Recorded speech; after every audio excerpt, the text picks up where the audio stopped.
seated.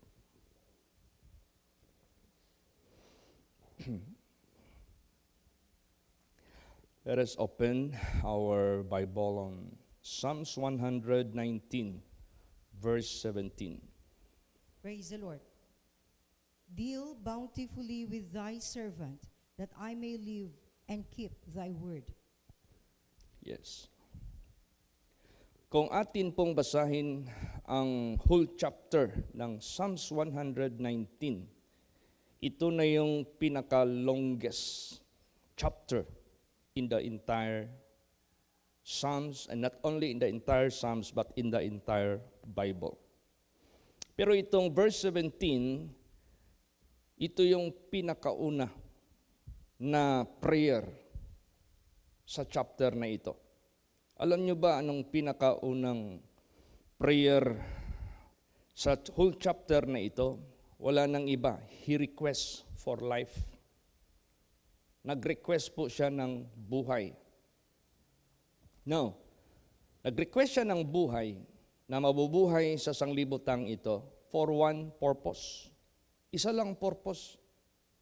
Hindi siya humingi ng blessing, hindi siya humingi ng success, hindi siya humingi ng long life, hindi siya humingi kung ano-ano pa nang gusto niyang hingiin. Provision, hindi po. Isa lang ang hiningi niya, for one purpose, to keep thy word. Praise the Lord. Bakit? Anong meron dyan na habang binigyan ka ng Diyos ng buhay, what is the greatest opportunity for you and for me and for us to do? Wala nang iba but to keep His word. Bakit? Anong meron dyan if we keep His word? Yung inawit natin kanina, God will claim you as you are of Him. Yung sa isang praise dyan sa inawit natin in the garden, and He will tell me, I am His own. Ibig sabihin yan, pag nabuhay ka, the greatest opportunity na binigay ng Diyos sa atin na nabubuhay pa tayo sa sanglibutang ito is to be of His own. Na hindi tayo ma-separate na sa Kanya, kundi manatili tayo sa Kanya. Now, what was the reason of human being that being separated from his or her Creator? Not keeping His word or disobedience. So, gusto ng ating Panginoon Diyos ma-restore tayo. That is why Jesus Christ visited us para ipakita paano natin gawin ang nararapat nating gawin habang nabubuhay tayo sa mundong ito. Wala nang iba but to keep His word. Yun na. Obedience. Para makapasok ka sa kaharian ng Diyos. Obedience. Para lahat ng mga pangako ng Diyos matupad sa buhay mo. Isa lang ang hiningi niya, to keep His word, because all in na yan. Amen? Praise the Lord. You might desire blessings, provision, protection, but if you are apart from keeping His word, hindi pa rin masasabi you are secured or you are assured. Hindi pa rin mo masasabi na ganun. But if you keep His word, all in, lahat nandyan na sa buhay mo, temporal and eternal. Amen? Praise the Lord. Nandyan na lahat. Kumplito na yan. Kaya, that is the most important. At sinabi niya dito, deal bountifully with thy servant. Alam mo, servant, ginamit niya word dito, servant. Not king. Not high official sa gawain ng Diyos. Servant. So gusto ng ating Panginoon Diyos, we have to humble ourselves. Alam mo yung servant? Nag-rely lang yan sa mercy ng kanyang amo. Kung anong ibigay, anong favor, anong increase. So, nag-rely ka lang sa amo mo. So, sa buhay natin, ganun din. Pag lumapit tayo sa ating Panginoong Diyos, let us put ourselves humble. O, yung bang magpakumbaba tayo. Alam mo naman ang Diyos, pag maawa ang Diyos, sigurado yan. Hindi ka talaga kakalimutan magpakailan paman. Praise the Lord. Kaya tayo, nabubuhay lang tayo sa favor ng Diyos. Tayo, nabubuhay lang tayo sa grasya ng Diyos. Kaya ano sinabi ni Paul? I am what I am by the grace of God. Hindi siya nag-point sa sarili niya na background niya, ganito, experience niya, ganyan, yung buhay niya, ganyan ang mga past niya. Hindi. Kundi, nababatay lang sa grasya ng Diyos yung buhay niya. Kaya siya kinamit ng Diyos. Kaya siya naging successful sa pag-propagate ng gospel. Kaya siya naka-endure hanggang sa wakas. It is all about the grace of God. Kaya sa buhay natin, if ever we pray and approach God, let us always put ourselves low. Tapos doon tayo sa Kanya maghingi ng awa. Praise the Lord. Basahin natin. Ephesians chapter 2, 8 and 9. Praise the Lord. For by grace are ye saved through faith, and that not of yourselves, it is a gift of God, not of works, lest any man should boast. Yes. Sa grace tayo ng Diyos, sa favor tayo ng Diyos, nabubuhay. Ngayon, kung nabubuhay tayo sa Kanya, so what for? Yung buhay natin na ating iganti sa Diyos. Wala nang iba. Wala nang ibang hinihingi ang Diyos. Hindi ini-expect ng Diyos na magkalot ka dyan ng minahan ng gold, tapos gumawa ka ng altar, tapos magawa ka ng estatwa na nagre-represent sa Diyos na lumalang sa langit at sa lupa, tapos mag-offer ka ng gold, masaya ang Diyos. O kaya mag-offer ka ng orange na prutas, masaya ang Diyos. O kaya mag-offer ka ng biko, yung masasarap na biko. Hindi po yan ang hinahanap ng ating Panginoong Diyos. Kung ano pa man ang offering natin na material. Ang hinahanap ng ating Panginoong Diyos, yung pinakamataas na level na mapasaya natin ng Diyos. Obedience to Him. Obedience to His words. Praise the Lord. Yun ang pinakamataas ng tinatanaw ng Diyos sa mga naniniwala dyan sa Kanya.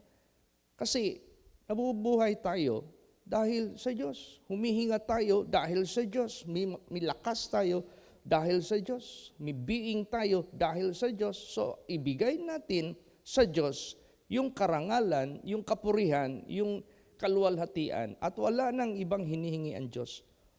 Obey Him. Obey His words. Keep His words. Tingnan mo yung may verse dito na sa John. Sinabi doon, He that hath my commandments and keepeth them. Tingnan mo ha, keepeth them, obey His words. He it is that loveth me. See, pag umibig ka sa Diyos, masaya ang Diyos. And that is the only commandment He gave to us, love. Love the Lord thy God with all thy heart, with all thy mind, with all thy strength, and with all thy soul. So, ibig sabihin yan, ang totoong umiibig sa Kanya is the keeping of the word of Him. Yung pag-keep ng Kanyang word, obedience.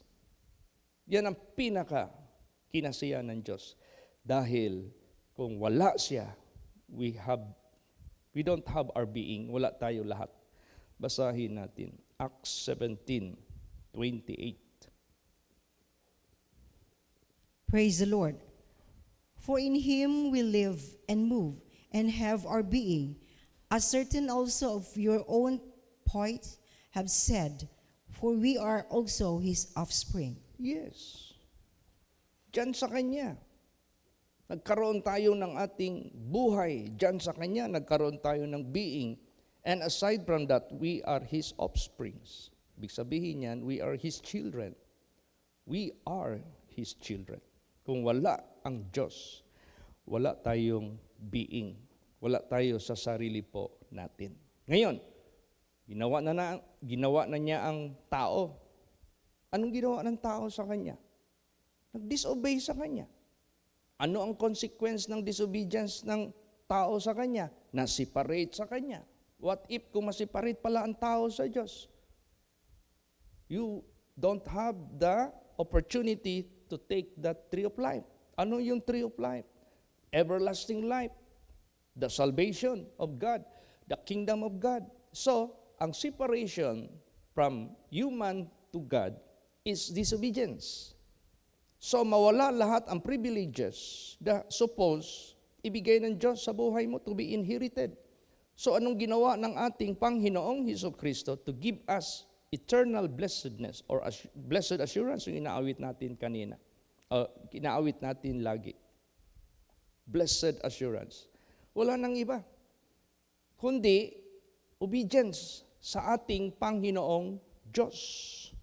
At that is the purpose na nagpakatawang tao ang Diyos. Yan na ang ating Panginoong Kristo visited us. Para sa ganon, magkaroon lang tayo ng life. And that life, a double na pastor.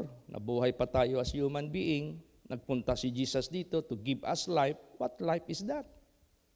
Kasi ang life natin na binigay niya sa atin from the start, the physical, that is very minimal. But Jesus purposely, He came into this world to give us life, and that is not life just short or temporal, but that is the everlasting life. Now, anong klaseng turo ni Jesus sa atin to obtain that everlasting life? Obedience to God. Praise the Lord. Kaya basahin natin ang John 10 verse 10. Praise the Lord. The thief cometh not but for to steal and to kill and to destroy. I am come that they might have life and that they might have it more abundantly. Yes. Pumunta siya dito to give us life. And sabihin mo, Pastor, I am living already. I got life already. But the life which Jesus Christ is giving is not temporal life. Kaya nga sinabi diyan, for God so loved the world that He gave His only begotten Son, that whosoever believeth in Him shall not perish, but shall have everlasting life. So this is everlasting life ang gusto ng ating Panginoong Diyos. So, i-check natin yung ating motive. I-check natin yung motive natin or purpose natin in asking God. Ano bang motive mo na mag-ask ka sa Diyos in prayer? To be comfortable? To be rich? To be somebody? Check it. Now, ang pinaka-important na mag-ask tayo sa Kanya, na buhayin niya pa tayo, not to enjoy the anything of this world, but to keep His word. That is the main objective of prayer and asking God. Praise the Lord. Yan na, kasi complete na yan dyan eh. Alam na ng Diyos what to do for your blessedness. Kaya sa buhay po natin, napaka-importante po dyan. The only purpose He asked God to live is to keep His word. So ganun din, gawin din natin yan sa buhay natin. Pag nandyan ka sa loob na yan, di ka nawawala, ay sigurado yan. 100% yan. Talagang yung grasya ng Diyos mag-apaw sa buhay mo. Yung favor ng Diyos mag-apaw sa buhay mo. Yung blessings ng Diyos mag-apaw dyan sa buhay mo. Kaya napaka-importante po. So, ngayon, itong pag-keep natin sa Kanyang word, huwag natin itong gawin na you are being forced, or someone is threatening you, or somebody is pushing you. No. Yung pagpunta ni Lord Jesus Christ dito, na magpakatawan tao to redeem us, it is out of love of His heart. It is out of His willingness. Praise the Lord.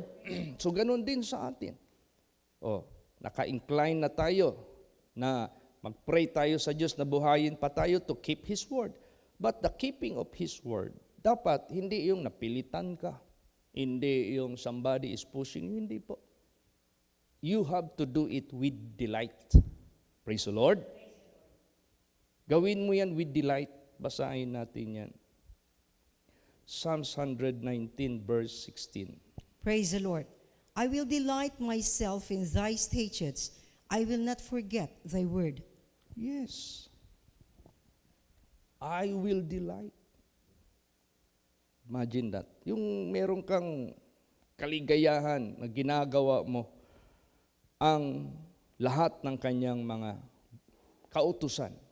Yung masaya ka na ginagawa mo lahat yan. Praise the Lord. Oh, hindi yung napilitan ka lang. So pag with delight, big sabihin yan, that is out of love. Pag sinabing with delight, that is out of pleasure. Pag sinabing it is delight, it is out of voluntarism. It is out of willingness. Yung willing ka talaga sa buhay mo. So, kung nag-delight ka sa salita ng Diyos, ibig sabihin yan, masaya ka na ipamumuhay mo ang narinig mo na salita ng Diyos, ang narinig mo na banal na salita ng Diyos, pinamumuhay mo yan kasi you take delight in it. Praise the Lord. Hindi lang na pagsimba mo, magaling ka lang magsayaw, magaling ka lang magsigaw-sigaw, parang sabihin na masaya-sayang taong ito pag nagsumisimba. That is not all about. This is not all about the emotion. No. Ang gusto ng ating Panginoong Diyos, ipamumuhay mo ang kanyang word. You must be a doer of the word with delight. Praise the Lord. Basahin natin James 1:22.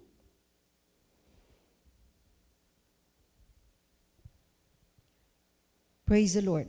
But be ye doers of the word and not hearers only, deceiving your own selves. Yes.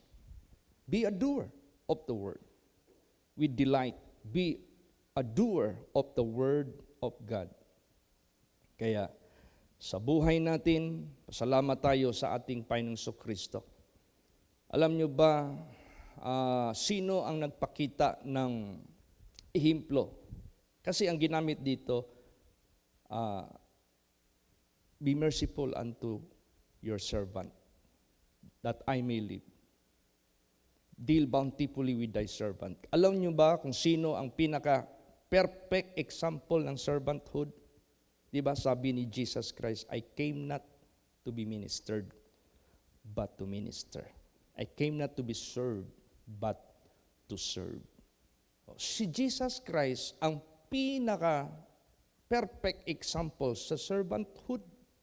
Siya yung ating gagayahin. Praise the Lord. Kaya nakita naman natin, grabe yung grasya sa buhay niya. Naging matagumpay siya sa buhay sa sanglibutang ito. Grabe yung blessings binigay niya. Binigay sa nagpadala sa kanya. Ganon din, ipapadala tayo ng Diyos. Grabe din yung paggamit ng Diyos sa atin. Yung kamatayan ni Lord Jesus Christ, naging redemption natin lahat. Yung resurrection ni Jesus Christ, naging pag-asa natin lahat. Yung ascension ni Jesus Christ, yun yung ating magiging destination o yun ang magiging direksyon ng ating eternal future. Grabe ang binigay ng Diyos sa Kanya. Kaya tayo, the more we put ourselves as servants, the more God will give His grace to us. The more God will use us. Kaya sabi niya, he that believeth on me, the works that I do, shall he do also. Jesus, kailangan niya ng more like Him. Praise the Lord. Jesus, kailangan niya ang more like Him, na maglilingkod sa Diyos ng buong puso. Kaya sa buhay po natin, wala nang iba na ating alalahanin. Yung